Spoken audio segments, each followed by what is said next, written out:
بسم اللہ الرحمن الرحیم۔ السلام علیکم، میں شہجی اللہ فراست۔ آپ دیکھ رہے ہیں نیشنل اور انٹرنیشنل نیوز پر مشتمل 4 ٹی وی کا خصوصی خبرنامہ دنیا بھر سے، یعنی خبریں آپ کی نظر سے۔ سب سے پہلے ہیڈ لائن۔ ملیشیا کی سیاست میں انور ابراہیم کی شاندار واپسی، وزیر اعظم کی حیثیت سے لیا حلف، سدھار کے ایجنڈے پر کام کریں گے۔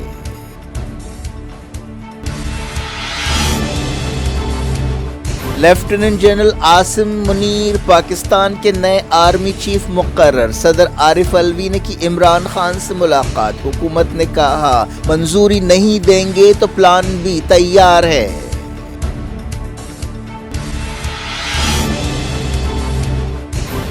نابلس میں اسرائیل کے دھاوے، 2 فلسطینی جاں بحق، کئی گرفتار۔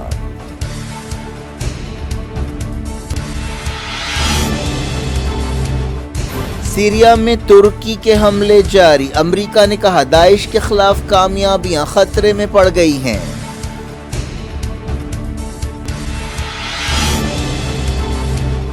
انسانی حقوق کونسل کی ہنگامی میٹنگ، یونائیٹڈ نیشنز نے ایران سے کہا احتجاجیوں پر تشدد ختم کرے۔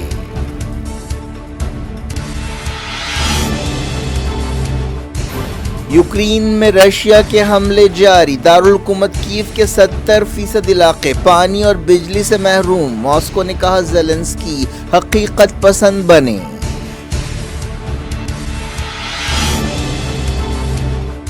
چائنا میں 32,000 نئے کووڈ کیس، صدر زی جن پنگ نے کہا ضعیفوں کو بچانے کے لیے پابندیاں ضروری ہیں۔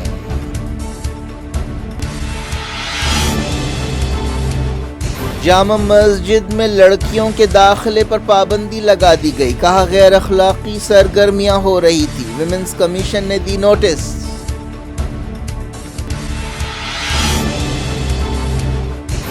راہل گاندھی کی یاترا سے پہلے گہلوٹ کا سخت بیان، سچن پائلٹ کو غدار قرار دیا، کہا کبھی چیف منسٹر نہیں بن سکیں گے۔